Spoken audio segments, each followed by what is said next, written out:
They say rock bottom is the solid foundation on which you rebuild your life. But when Beryl Vance walked out of the courtroom that Tuesday morning, she didn't feel a foundation. She felt the earth opening up to swallow her whole. Her husband of 10 years, the man she had worked double shifts to support while he built his empire, hadn't just divorced her. He had erased her. No alimony, no home, just a suitcase and a broken heart. She thought her life was over. She had no idea that a single wrong turn in the rain and a door opening at the wrong address was about to change the entire global economy and her destiny forever. This isn't just a breakup story. This is the story of how a rejected wife became the queen of the board. The signature on the divorce settlement was barely dry when Mark Sterling checked his Rolex, a submariner that Beryl had bought him for his 30th birthday, using 3 years of savings. He didn't look at her. He looked at the time. "Are we done here?" Mark asked, his voice devoid of the warmth that used to greet her after a long day. He sat across the mahogany table in the law offices of Sullivan, Pierce and Moore in downtown Manhattan. The view outside was grey, matching the hollow feeling in Beryl's chest. "We're done, Mr. Sterling," the lawyer, James Sullivan, said, snapping a thick file shut. "The prenuptial agreement you signed 10 years ago, combined with the recent restructuring of your assets into the offshore holdings in the Caymans, leaves Mrs. Sterling with, well, as discussed, the settlement is final." Beryl stared at her hands. They were rougher than they used to be. 10 years ago, she was a promising graphic designer. Then Mark had an idea for a tech logistics startup. Streamline logistics. It needed capital. It needed time. It needed a wife who would scrub floors and wait tables at a diner called Gino's on 4th Avenue just to pay the server bills. She had done it all. She had believed in the we. "Mark," Beryl whispered, her voice trembling. "I don't care about the shares. But the house? My mother's piano is in there. You know that's the only thing I have left of her." Mark finally looked at her. His eyes, once a comforting blue, were now cold steel. He stood up, buttoning his $5,000 Italian suit. "The house is being liquidated to cover the initial IPO costs for the merger with Vortex Corp," Mark said flatly. "And Jessica wants to redecorate the penthouse anyway. The piano was donated to Goodwill yesterday. It was clutter." The name hit her like a physical blow. Jessica. Mark's 24-year-old chief of staff. The woman Beryl had welcomed into their home for Christmas dinner last year, thinking she was a lonely employee. "You donated it," Beryl choked out, standing up. "Mark, you knew. You knew that piano was—" "It's done, Beryl," Mark interrupted, checking his phone. "Look, I'm not a monster. I put $5,000 in your personal account. That's enough for a deposit on an apartment in Queens and a few months to find a job. You're resourceful. You survived before me. You'll survive after me." He turned to the lawyer. "James, send the finalized papers to the board. I have a celebration dinner at Le Bernardin at 7. Mark walked out. He didn't look back. He walked out of the marriage the same way he walked out of a boring meeting, efficiently, ruthlessly, and without a second thought for the people he was leaving behind. Beryl stood there, the silence of the conference room deafening. "Mrs. Sterling, or Miss Vance, I suppose," the lawyer said, sliding a check across the table. "I suggest you cash this quickly. It's a courtesy. Legally, he owed you nothing." "Why?" she asked, tears finally spilling over. "I built that company with him. I wrote the original business plan on napkins." "On napkins," Sullivan sneered politely. "Not on contracts. In the world of business, Miss Vance, if it isn't signed, it didn't happen. You were a placeholder, a startup cost. And now, the company has gone public." Beryl grabbed her purse. She left the check on the table.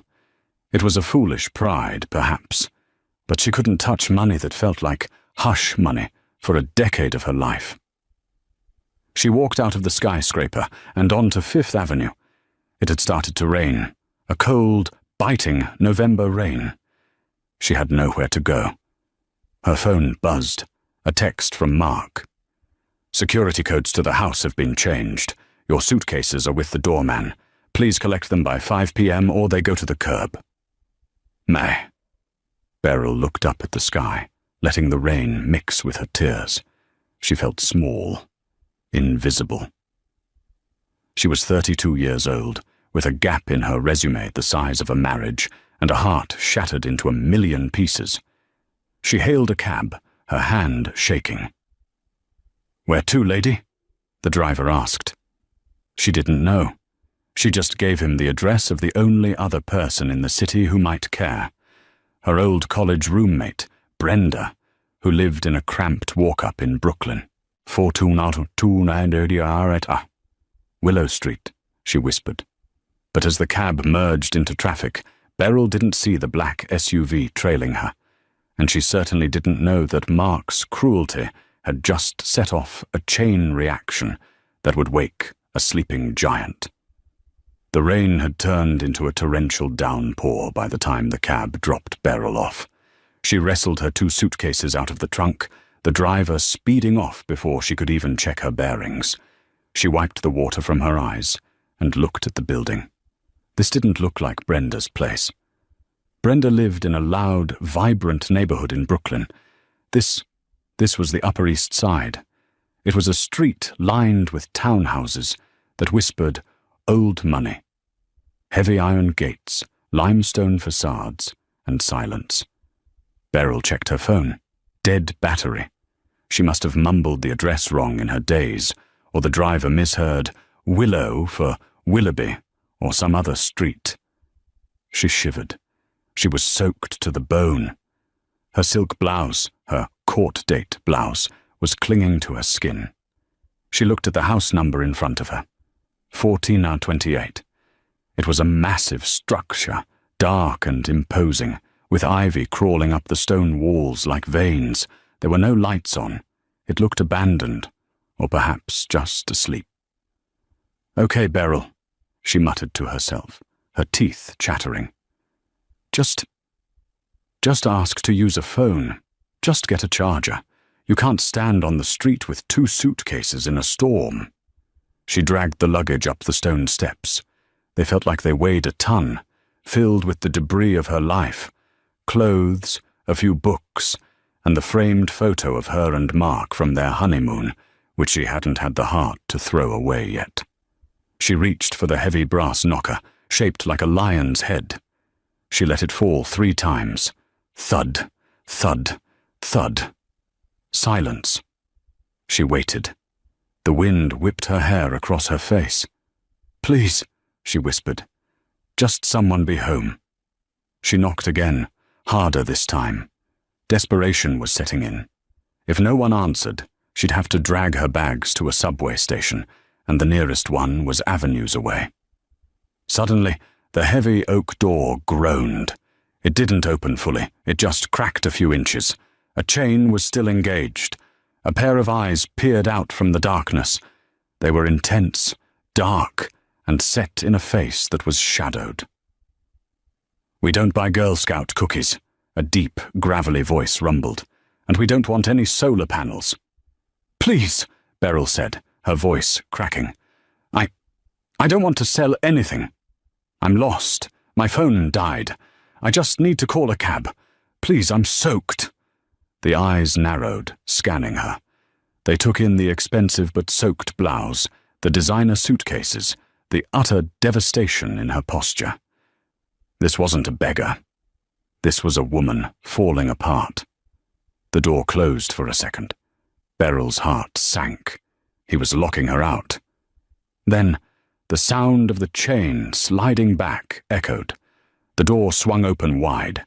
Standing there was a man who looked like he hadn't seen the sun in months. He was tall, wearing a black turtleneck and grey sweatpants. He had a beard that was neatly trimmed but thick, and his hair was dark, swept back carelessly. But it was his face that struck her. It was handsome, undeniably, but it carried a weight, a sadness that mirrored her own. And then, something strange happened. He looked at her, really looked at her, and his lips curled upward. It wasn't a leer, it wasn't a polite grimace. It was a genuine, warm smile, the kind of smile you give someone you've been waiting for. "Well," the man said, stepping aside and gesturing into the warm, golden light of the hallway. "You better come in before you catch pneumonia. I'm Julian." Beryl hesitated.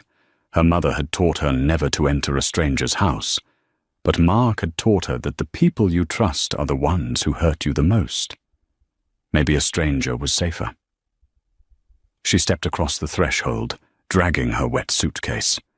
The moment her heel hit the marble floor of the foyer, the warmth enveloped her. "I'm Beryl," she said, dripping water onto an intricate Persian rug. "I'm so sorry about your floor." "Floor's dry," Julian said, closing the massive door and locking out the storm. "Spirits are harder to fix." He walked past her, towards a grand staircase. "I was just making tea. Earl Grey. I assume you take it with lemon? You look like a lemon person." "Sugar is for people who haven't had a hard enough day yet." Beryl blinked, stunned. "How did you—" "Yes. Lemon. No sugar." Julian paused on the first step and turned back. The light from the chandelier hit his face, and Beryl gasped. She recognized him, not from the tabloids, not from the society pages where Mark desperately tried to be featured. She recognized him from a dusty business textbook she had read in college. Julian Thorne, the boy king of Wall Street, the prodigy who had made his first billion by 22, revolutionized biotech, and then, 5 years ago, famously vanished. He had liquidated his public assets, retreated from the boardrooms, and disappeared. Rumors said he went mad. Others said he was heartbroken. Most just said he was a myth. And here he was, in sweatpants, offering her tea. You're Julian Thorne," Beryl stammered. Julian's smile faded slightly, replaced by a guarded look. "I am. And you, Beryl Vance, are currently shivering on my rug. And unless I'm mistaken, those are the suitcases of a woman who just signed a very unfair contract." Beryl stiffened. "How do you know my last name? I only said Beryl." Julian tapped the side of his head. "I remember everything, Beryl. I remember the article in the Small Business Journal 7 years ago. The couple behind Streamline Logistics. You were in the background of the photo, holding the schematics. Mark was in the front, holding the champagne. I always wondered when the guy holding the champagne would realize the schematics were worth more." He leaned against the banister. "I've been waiting for a new chess partner," Julian said enigmatically. "Mark Sterling just made the biggest mistake of his life. And tonight, I think I'm going to help you make him pay for it." Beryl sat in a library that was larger than the entire apartment she had shared with Mark. The walls were lined with books from floor to ceiling, and a fire crackled in a massive limestone hearth. She held the porcelain teacup with both hands to stop them from shaking. Julian sat opposite her in a leather wingback chair. He had changed into a crisp white button-down shirt, though he remained barefoot. It made him look dangerous, relaxed, yet ready to spring. "Vortex Corp," Julian said, breaking the silence. "That's who Mark is merging with, correct?" Beryl nodded. "Yes. The merger is supposed to be announced next week at the Global Tech Summit. It's why he divorced me now. Vortex wanted a clean slate for the CEO. No baggage. No wife from the working class." Julian laughed, a dry, humorless sound. "Clean slate, that's what Arthur Kane calls it when he buries bodies." He stood up and walked to a chaotic desk covered in blueprints and monitors. "Beryl, do you know why I disappeared 5 years ago?" "Burnout?" she guessed. "That's what the news said." "The news says what people pay it to say," Julian corrected. "I didn't burn out. I was pushed out. By Arthur Kane, the CEO of Vortex. They stole my proprietary algorithm for autonomous shipping. They stole my life's work, rebranded it, and sued me for copyright infringement. I had the money to fight, but not the will. My wife. She passed away in a car accident during the trial. I folded. I hid." Beryl looked at him with wide eyes. The pain in his voice was raw, echoing her own fresh wounds. "So, you hate Vortex," Beryl said, "and I hate Mark, who is about to hand over his company to Vortex." "Mark isn't just handing it over," Julian said, turning to face her, his eyes burning with intensity. "Mark is the Trojan horse. Vortex needs streamlined logistics because your husband's company has the one thing Vortex lacks, the last-mile distribution network, a network you designed." Beryl sat up straighter. "The hub-and-spoke model. I drew that up in 2018. "Exactly." Julian pointed a finger at her. "Mark Sterling is a suit. He's a handshake merchant. He doesn't understand the logistics. He just sells them. You understand them. If Mark merges with Vortex, they become a monopoly that controls 60% of global shipping. They will be untouchable." He walked over and knelt in front of her chair, bringing his face level with hers. "I have been waiting for a flaw in their armor," Julian whispered. "I thought it would be a glitch in their code. I never expected the flaw to be Mark's ego. He threw away the architect of his empire. He threw away you." Beryl felt a strange stir in her chest. For 10 years, Mark had told her she was lucky to be with him. Julian looked at her like she was the most valuable asset in the room. "What do you want to do?" Beryl asked. "I want to burn it down," Julian said calmly. "I want to stop that merger. I want to bankrupt Vortex and leave Mark Sterling with nothing but his cheap suit and his regrets. But I can't go out there. The world thinks I'm crazy. They won't listen to me." He reached into a drawer and pulled out a thick black folder. "But they will listen to Thorn Capital's new CEO," Julian said. Beryl looked around the empty room. "Who is that?" "You," Julian said. Beryl gasped, nearly dropping her tea. "Me? Julian, I'm a graphic designer. I'm a rejected wife. I have $5,000 and a suitcase of wet clothes." "You are the co-founder of Streamline Logistics, uncredited," Julian corrected firmly. "You know where the bodies are buried in Mark's company. You know the weak points in the distribution chain. I have the capital, billions of it, sitting in dormant accounts. I need a face. I need a warrior." He tossed the folder onto her lap. "This is a contract. It gives you 50% equity in a new venture, Phoenix Holdings. We will buy up the supply chain Mark needs before the merger goes through. We will squeeze him. We will make his company worthless before he can sign that deal with Vortex." Beryl looked down at the contract. It was insane. It was impossible. "And in return?" she asked. "In return," Julian smiled, and this time it was wicked. "You get to see the look on Mark's face when he realizes he divorced the woman who was about to become his boss." Beryl thought about the piano Mark had donated. She thought about Jessica redecorating her home. She thought about the napkin comment. She set the tea down. She picked up a pen from the table. "I don't need to read it," Beryl said, her voice hardening into steel. "Where do I sign?" The next 3 days were a blur, but they were not spent in a salon. Julian Thorne didn't believe in makeovers that involved just lipstick and hair dye. "You are entering a war zone," Julian shouted over the hum of multiple computer servers on day 1. "Fashion is just camouflage. Knowledge is ammunition." They were in his war room, a basement-level, converted into a high-tech command center.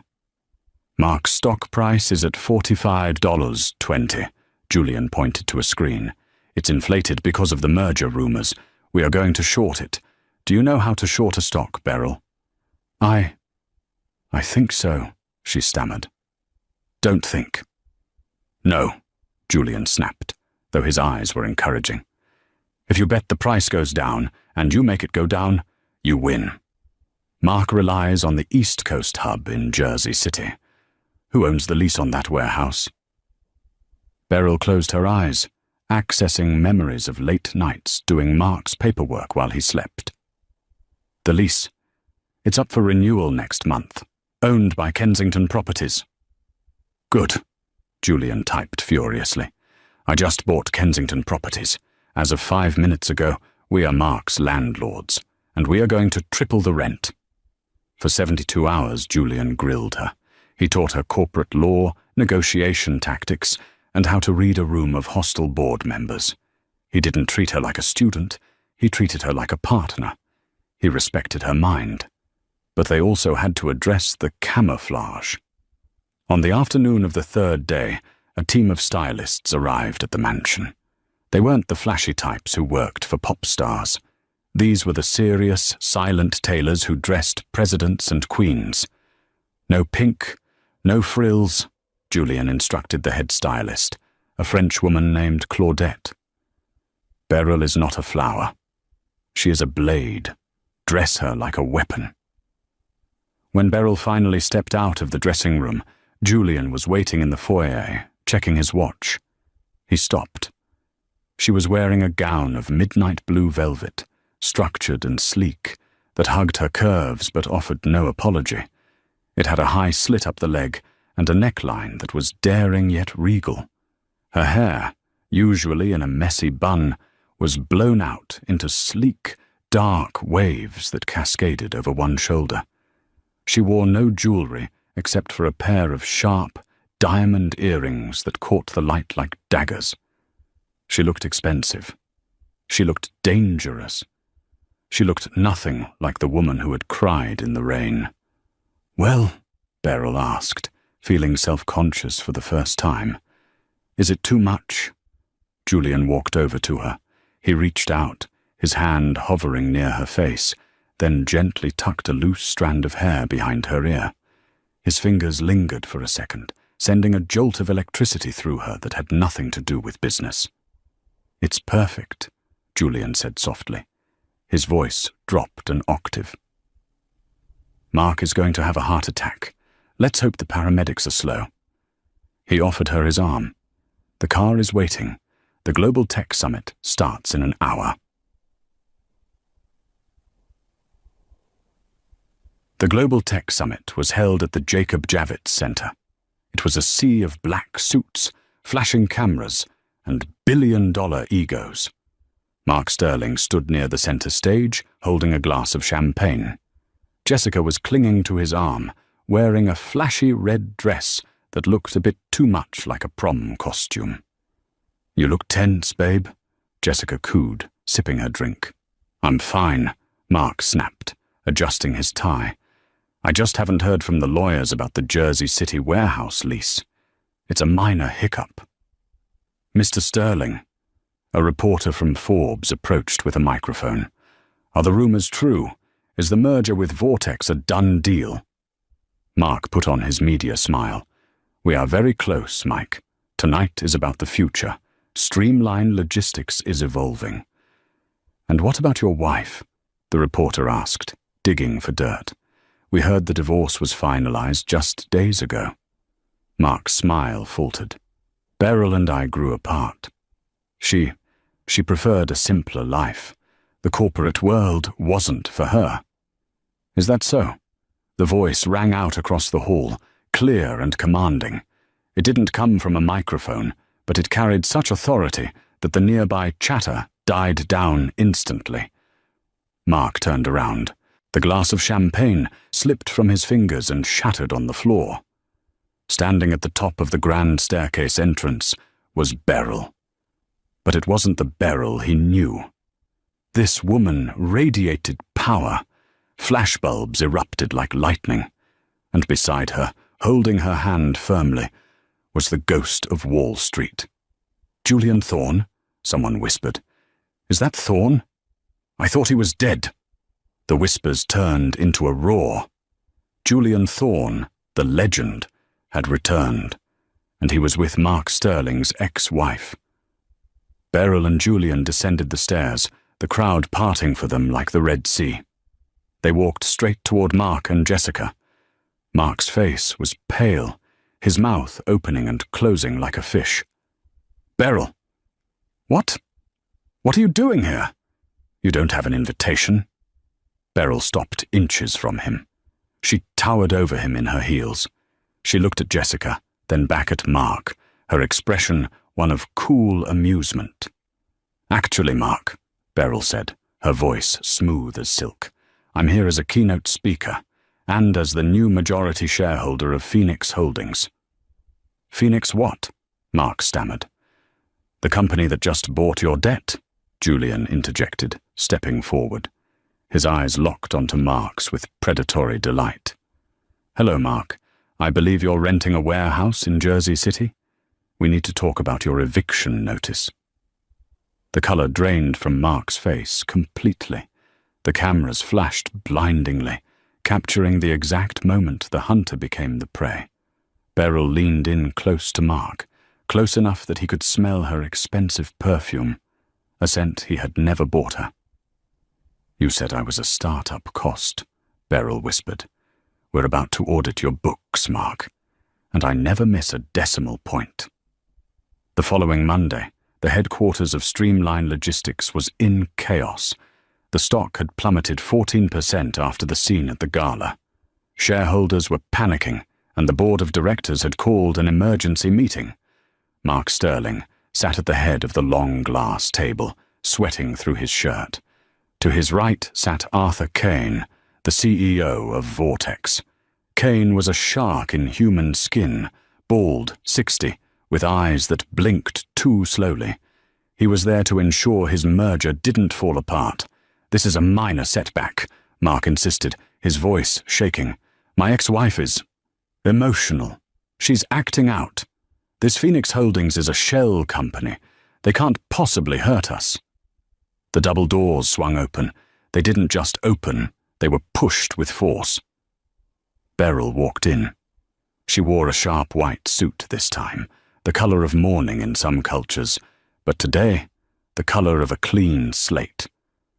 Julian walked a step behind her, carrying a briefcase. "You can't be in here," Mark shouted, standing up. "Security!" "Sit down, Mark," Beryl said, her voice calm and authoritative. She didn't look at him. She looked at the board members. "I am the CEO of Phoenix Holdings. As of this morning, we own 51% of your debt obligations and the land under your 3 largest distribution centers. If you want security to throw me out, I'll have to evict your entire inventory first." A murmur of terror went through the board.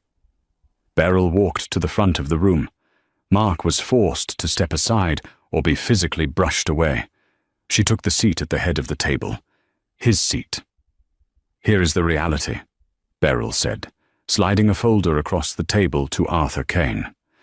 "Mark built this company on a logistics model I designed.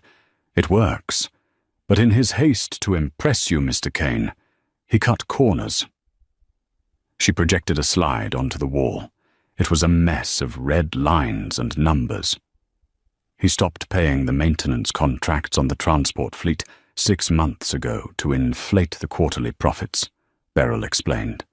"He's been routing shipments through shell companies to hide losses. And the Jersey City hub, the one I now own, it's the only one certified for medical transport." She turned to Kane. "If I close that hub tomorrow, Vortex loses its pharmaceutical contract with the government. That's a $3 billion loss." Kane looked at the file, then at Mark. The silence was suffocating. "What do you want?" Kane asked, ignoring Mark completely. "I want the merger cancelled," Beryl said. "I want Mark removed as CEO for gross incompetence, and I want Streamline Logistics to be absorbed into Phoenix Holdings at a discount." "You're insane," Mark screamed. "I built this. You were just a waitress." Beryl finished for him. She stood up, her eyes blazing. "I was the partner you forgot to value, and now I'm the creditor you can't afford to pay." Mark looked around the room for support. He looked at Jessica, who was sitting in the corner taking notes. "Jessica, call the legal team," Mark barked. Jessica slowly closed her notebook. She looked at Mark, then at the powerful, radiant woman standing at the head of the table. "Actually, Mark," Jessica said, standing up, "I think I'm resigning. I don't date bankrupt men." She walked out. The door clicking shut sounded like a gunshot. Mark slumped into a chair, defeated. The board voted unanimously 5 minutes later. Mark was out. Beryl had won. She walked out of the building with Julian, adrenaline coursing through her veins. They got into the back of his limousine. "We did it," she breathed, laughing. "Did you see his face?" Julian was watching her, a look of intense pride and something deeper in his eyes. "You were magnificent, Beryl. You didn't just win. You ruled." He reached out and took her hand. The chemistry that had been simmering between them for days finally boiled over. Beryl leaned in, and Julian met her halfway. He kissed her, a fierce, passionate kiss that tasted of victory and rain and Earl Grey tea. For a moment, everything was perfect. But in the world of high-stakes business, perfection is usually a warning sign. 2 days after the takeover, Beryl was sitting in her new office, Mark's old office, rearranging the furniture. She wanted to purge his energy from the room. Julian had gone to the bank to finalize the asset transfer. He had left his phone on the desk, forgetting it in his rush. It buzzed. A text message. Beryl glanced at it, intending to ignore it, but the name on the screen froze her blood. Arthur Kane. Why was the CEO of Vortex texting Julian? Curiosity, cold and sharp, pricked her skin. She knew she shouldn't, but the paranoia that Mark had instilled in her was hard to shake. She unlocked the phone. Julian had told her his passcode was 1428, her arrival time that night, and opened the message. Kane. The girl has done her part. Sterling is crushed. When do we announce that Phoenix is actually a subsidiary of Vortex? I want my algorithm back, Julian, as agreed. Beryl stopped breathing. Phoenix is a subsidiary of Vortex. I want my algorithm back. As agreed. The world tilted on its axis. The text implied that Julian and Kane were working together. That this whole thing, the rescue, the revenge, the Phoenix, was just a way for Julian to get his technology back from Vortex. And she was just the weapon he used to destroy Mark, so Kane would make a deal. No, she whispered. He wouldn't. She scrolled up. There were no other messages. They had been deleted. She heard the elevator ding. Julian walked in, carrying a bottle of champagne and looking happier than she had ever seen him. I got the signatures, Julian beamed. It's official. We own it all. Beryl, why are you looking at me like that? Beryl stood up, holding the phone out like it was a grenade. Arthur Kane just texted you, she said, her voice dead. He asked when you're going to hand Phoenix over to him. He said, as agreed. Julian's face went pale. The joy evaporated instantly. Beryl, wait. Don't read that out of context. Context? Beryl laughed, a broken sound. You told me Kane was your enemy. You told me he stole your life's work. But you're working with him. Was this whole thing a setup? Did you just use me to get Mark out of the way so you could sell the company back to Vortex and get your algorithm? It's not like that, Julian pleaded, stepping toward her. Yes, Kane approached me. He knew I was the only one who could take Mark down. He offered to return my IP if I facilitated the takeover. But what? Beryl cried, tears stinging her eyes. You made me believe we were partners. You made me believe you cared. But I was just another napkin plan, wasn't I? A tool to get what you wanted. No, Julian shouted, slamming his hand on the desk. I started this for the algorithm, yes. I was angry. I wanted my life back. But then I met you. Beryl, everything changed when I met you. I haven't responded to Kane because I'm not going to give it to him. I was going to double-cross him. How can I believe you? Beryl asked, grabbing her purse. Mark lied to me for 10 years. You managed to do it in 10 days. Beryl, don't walk out, Julian begged. If you walk out that door, Kane will come after you. He's dangerous.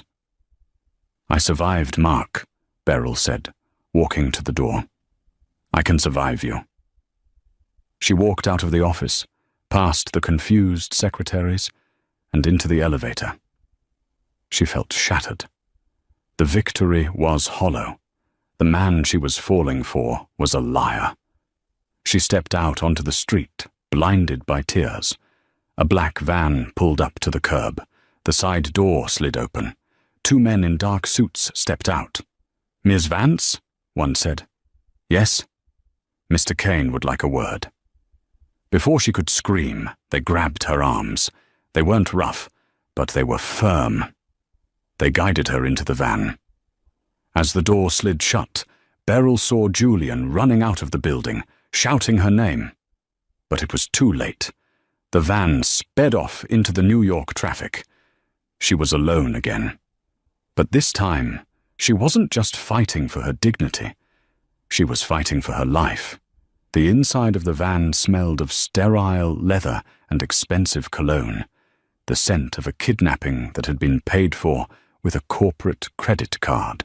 Beryl sat sandwiched between the 2 men, her heart hammering against her ribs like a trapped bird. She didn't scream. She didn't struggle. She knew that in the world she had entered, physical resistance was useless. This was a war of leverage, and right now she had none. Her mind replayed the image of Julian running after the van, the desperation on his face. Was it real? The doubt was a poison, spreading faster than the fear. That text message from Arthur Kane, as agreed, had shattered the fragile trust she had built. If Julian was just using her to get his algorithm back, then she wasn't a CEO. She was just a pawn who had been promoted to a queen, solely to be sacrificed in the end game. The van slowed, turning into the underground garage of a glass spire that pierced the Manhattan skyline. Vortex Tower. Please, Ms. Vance, one of the guards said, gesturing for her to exit. His tone was polite, which made it all the more terrifying. Mr. Kane is waiting. They escorted her into a private elevator. As the numbers climbed, 40, 50, 60. Beryl straightened her spine. She checked her reflection in the polished steel doors. Her eyes were red-rimmed, but her jaw was set. She remembered the woman who had stood in the rain outside Julian's house. That woman was gone. The woman in the elevator had bankrupted a CEO in a week. She could handle Arthur Kane. The doors opened directly into a penthouse office that spanned the entire floor. It was a cold, cavernous space of glass and steel overlooking the Hudson River. The city lights below looked like spilled jewels, beautiful and indifferent. Arthur Kane stood by the window, his back to her. He was a small man, physically unimposing, but he carried himself with the heavy gravity of a man who owned senators.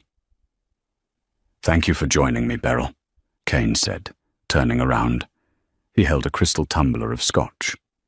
"I apologize for the dramatic invitation, but Julian has been difficult. He's stopped answering my calls. I assume you know why." Beryl walked further into the room, refusing to be intimidated. "I saw the text, Arthur. As agreed. You and Julian were working together. Kane smiled, a thin reptile stretching of his lips. Working together is a strong phrase. Let's say we had a mutual alignment of interests. Julian wanted his legacy back, the shipping algorithm I took from him 5 years ago. I wanted streamlined logistics absorbed into Vortex to monopolize the market. We made a trade. He would use you to destroy Mark Sterling, driving the stock price down so I could acquire it cheaply. In exchange, I would return his intellectual property. Beryl felt the bile rise in her throat. Hearing it said out loud made it real. So it was all a lie. The rescue, the Phoenix holdings, it was just a performance. Julian is a method actor, my dear, Kane said, walking to his massive glass desk. He needed a face for the hostile takeover, a sympathetic face, the scorned wife. The media loved it. You were the perfect weapon. But now, the war is over. The weapon needs to be decommissioned. He sat down and slid a thick document across the desk. Beside it lay a gold fountain pen. This transfers full ownership of Phoenix Holdings, and by extension, the assets of Streamline Logistics, to Vortex Corp, Kane explained. Sign it, Beryl. And if I don't? Beryl asked, her voice steady, despite the trembling of her hands. If you don't, Kane sighed, as if bored, I will tie you up in litigation for the next 20 years. I will freeze your assets. I will sue you for corporate espionage. I will make sure that the $5,000 Mark gave you looks like a fortune compared to what you'll have left. You'll be destitute, Beryl. Back to the diner. He leaned forward, his eyes gleaming. But if you sign, I will wire $10 million to an offshore account in your name. Tonight. You can leave New York. You can leave the heartbreak. You can be free. $10 million. Beryl looked at the pen. It was freedom. It was safety. It was a guarantee that she would never have to rely on a man like Mark or a liar like Julian ever again. Why do you need me to sign? Beryl asked softly. If you and Julian had a deal, why isn't he here signing it? Kane's expression darkened for a split second. Julian is sentimental. He's having second thoughts. He thinks he can renegotiate. But he forgets that I hold the cards. I have the patent on the algorithm. Without me, his life's work is legally mine. Beryl reached for the pen. The metal was cold against her skin. She thought about the last week, the thrill of the boardroom, the way Julian looked at her when she solved the logistics problem in the Jersey City hub. Was it all fake? Could a man fake the way his heart raced when he kissed her? She looked at Kane. You said Julian is having second thoughts. That means he hasn't agreed to give you the company yet. He will, Kane snapped. Once he knows you've taken the money, he'll realize there's nothing left to fight for. Beryl held the pen over the paper. The ink was ready to flow. All she had to do was write Beryl Vance. Then she remembered the first night at 1428 Willow Street. Julian hadn't asked her for her resume. He hadn't asked for her contacts. He had asked if she took her tea with lemon. He had seen her when she was invisible to the world. No, Beryl whispered. She capped the pen. She looked up at Kane. I won't sign. Kane's face turned red. You stupid girl. Do you think he loves you? He's a broken genius who hasn't left his house in 5 years. You are a project to him. Maybe, Beryl said, standing up. But I'm not a project to myself anymore. I built Phoenix Holdings. I sat in that chair. I fired Mark. I did that. And I'm not selling my self-respect for $10 million. Not to you. She picked up the contract. With a slow, deliberate motion, she tore it down the middle. Then she tore it again. She let the pieces flutter onto Kane's pristine desk like confetti. Get out, Kane whispered, his voice shaking with rage. Security! Take her somewhere where she... Crash! The double doors to the office didn't just open, they exploded inward. The two guards who had been stationed outside stumbled into the room, shoved violently by a force of nature. Julian Thorne stood in the doorway. He looked wild. His coat was gone. His shirt was torn at the shoulder, revealing a bruise forming on his collarbone. He was breathing hard, his chest heaving, his hair plastered to his forehead with sweat. "Get away from her, Arthur," Julian roared. The sound echoed off the glass walls, primal and terrifying. Kane stood up, knocking his chair over. "You barge into my office? You assault my staff? This is criminal trespassing, Julian." Julian ignored him. He walked straight to Beryl. He didn't check the room for threats. He only checked her face. He grabbed her shoulders, his grip tight, desperate. "Did you sign?" Julian demanded, his eyes searching hers. "Beryl, tell me you didn't sign." "I didn't," she said, her voice breaking.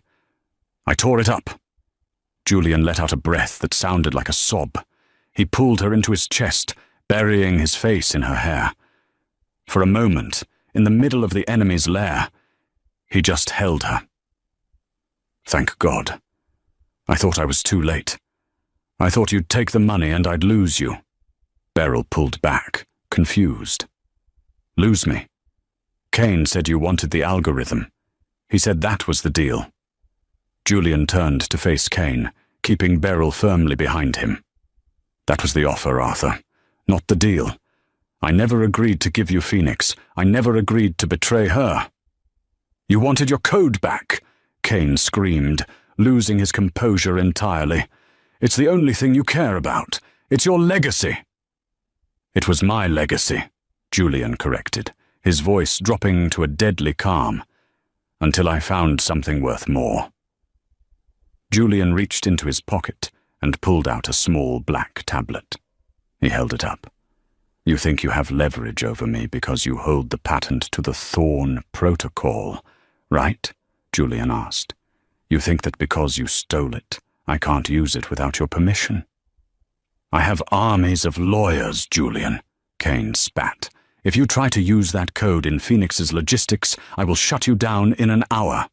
"I know," Julian smiled. It was the smile Beryl had seen that first night. Dangerous, brilliant, and unpredictable. "That's why I didn't use it. And that's why you can't use it anymore either." "What are you talking about?" Kane narrowed his eyes. 5 minutes ago, Julian said, tapping the screen. "I uploaded the source code of the Thorne Protocol to the global open-source repository. I released the encryption keys. I published the entire architecture." The room went silent. The only sound was the hum of the air conditioning. Kane's face went from red to a ghostly white. You released it? To the public?" "To everyone," Julian nodded. "To universities, to startups, to every shipping company in China, Europe, and America. By tomorrow morning, your competitors will be building their systems on my tech, free of charge." "You're lying," Kane whispered. He scrambled for his keyboard, typing furiously. Beryl watched Kane's face as he read the screen. She saw the exact moment his empire crumbled. The proprietary technology that gave Vortex its edge, the technology he had blackmailed Julian for, was now worthless. It was as common as the air. "You destroyed it," Kane gasped, looking up at Julian with horror. "That code was worth $20 billion. You just burned $20 billion. "I burned your leverage," Julian said coldly. "I burned the leash you had on me." He turned to Beryl, his expression softening. "He was right, Beryl. I did start this to get the code back. I wanted revenge. But when I saw you walking out of my office today, when I realized you thought I was just like Mark, I realized that $20 billion is just paper. It's just noise. I would burn the whole world down before I let you think I didn't love you. Beryl felt the tears finally spill over. This wasn't a business tactic. This was a sacrifice.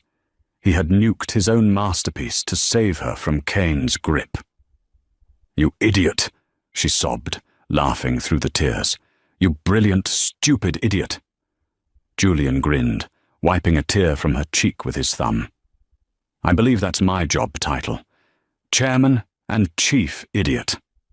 He turned back to Kane, who was slumped in his chair, staring at the screen where his stock value was likely already plummeting. "We're leaving, Arthur," Julian said. "Phoenix Holdings is independent. We have the assets, we have the fleet, and we have Beryl Vance. We don't need the secret sauce anymore. We're going to beat you the old-fashioned way. We're going to outwork you."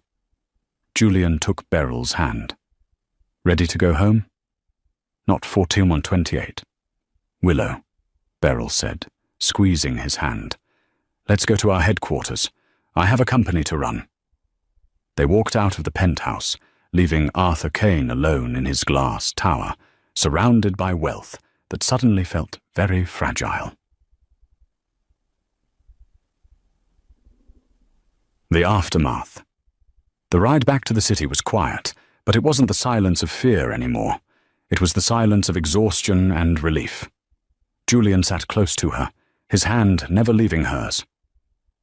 "I'm sorry," he said quietly, looking out the window.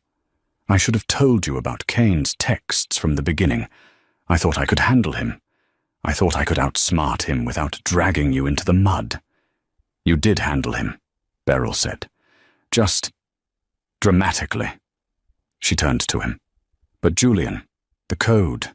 Are you really okay? That was your life's work." Julian looked at her. "Beryl, for 5 years I sat in a dark house, guarding that code, like a dragon guarding gold. It made me miserable. It made me lonely.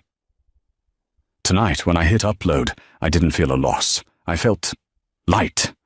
I felt free." He lifted her hand and kissed her knuckles. "I can write new code. I can build new algorithms. But I can't find another you." Beryl leaned her head on his shoulder.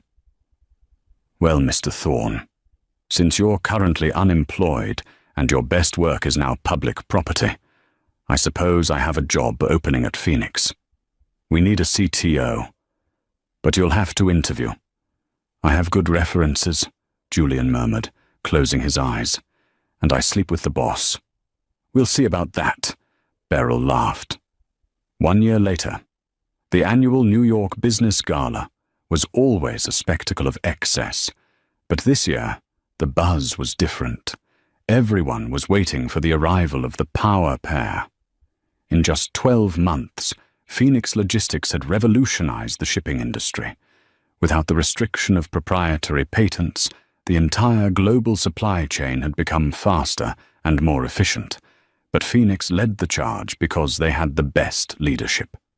A sleek black limousine pulled up to the red carpet. The door opened. First came the flashbulbs. Then came the whispers. Beryl Vance stepped out. She looked nothing like the woman who had been discarded by Mark Sterling. She wore a gown of liquid gold that seemed to glow under the lights. Her posture was regal, her gaze confident. She wasn't just a participant in the economy, she was a titan. Julian followed her. He had traded his sweatpants for a tuxedo that fit him perfectly. He looked healthy, vibrant, and deeply happy. They walked the carpet, stopping for photos. "Ms. Vance! Ms. Vance!" a reporter shouted. "Phoenix just acquired Vortex Corp this morning. Is it true you're dissolving the brand?" Beryl smiled at the camera. "We are. Vortex is a relic of the past. We're turning their headquarters into a training center for young entrepreneurs, specifically for women who are restarting their careers." The crowd cheered. As they moved toward the entrance, a man pushed his way to the front of the velvet rope. He looked haggard. His suit was wrinkled, his hair thinning. "Beryl!" She stopped. She knew that voice. It was a ghost from a former life. Mark Sterling stood there. He looked smaller than she remembered, After he was ousted from Streamline, no other company would touch him. The industry knew he had cooked the books. He was toxic. "Beryl, please," Mark said, his eyes desperate. "I need a minute. I have a business proposal. I know the Asian markets better than anyone. I can help you." Beryl looked at him. She didn't feel anger. She didn't feel hate. She felt nothing. He was just a stranger with a bad pitch. "I'm sorry, Mark," Beryl said, her voice cool and professional. "We're fully staffed, and our hiring standards are quite rigorous regarding integrity." "But I made you," Mark shouted, desperation turning to anger as security stepped in. "You were nothing without me." Beryl laughed. It was a genuine, joyful sound. "Mark," she said, leaning in slightly, "you didn't make me. You just held me back. Watch me fly." She turned away, taking Julian's arm. "Who was that?" Julian asked, though he knew perfectly well. "Nobody," Beryl said. "Just a bad investment I wrote off a long time ago." They walked up the grand staircase into the ballroom where the music was playing and the future was waiting. Beryl Vance had walked through the rain, knocked on the wrong door, and found the right life.